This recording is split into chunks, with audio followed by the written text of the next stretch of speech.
Jane. They both keep their money in his bank. That's why we use the title Mr. Smith, with respect. Nick really wants to buy, well, let's say Jane's bicycle, but he has no money. More precisely, he has money, but not enough, only $10, while Jane wants $100 for her precious bicycle. That's a problem. What should Nick do? Well, this bicycle is so desirable. He gives Jane his $10 as a deposit and asks plaintively not to sell the bike to anyone. He says that he will bring the rest of the money soon. At the same time, he runs to his bank, to the respected Mr. Smith, to get a loan for the missing $90. As ill luck, Mr. Smith has no money at this moment, but he knows perfectly about $10, which Nick gave to Jane. And where will Jane bring his money to? That's right. She will put these $10 in her lovely bank to the same Mr. Smith.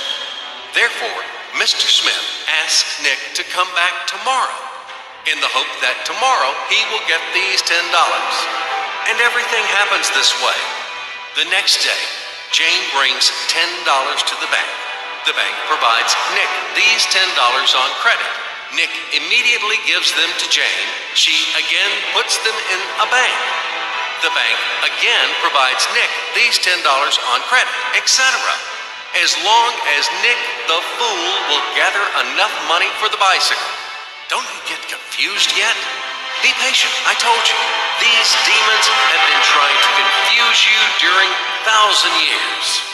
These damn economists and financiers. But anyway, we will figure everything out. So what do we have in the end? Nick finally got the bike from Jane. Wow! But at the same time, Nick owes $90 to the bank, Mr. Smith. And the bank, in its turn, owes $100 to Jane. In other words, those $10, which existed initially, have magically turned into $200, $190 of debts plus real $10. But these $10 would also turn into $1,000, even in $1,000,000 or $1,000,000,000, if Nick would make a more expensive purchase. In this case, our $10 would make the increasing number of its cycles, circuits from hands to hands. That's it.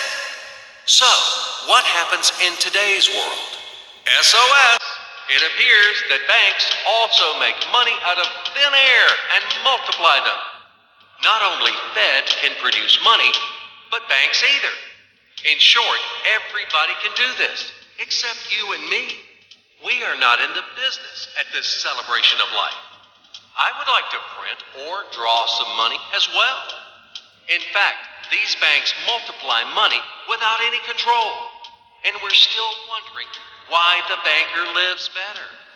What are naive fools are we? Now it is clear why. The one who produces the money, of course, lives better. But this is not enough. From this moment, poor Nick will never be able to repay his debts owed to the bank, no matter how hard he would work.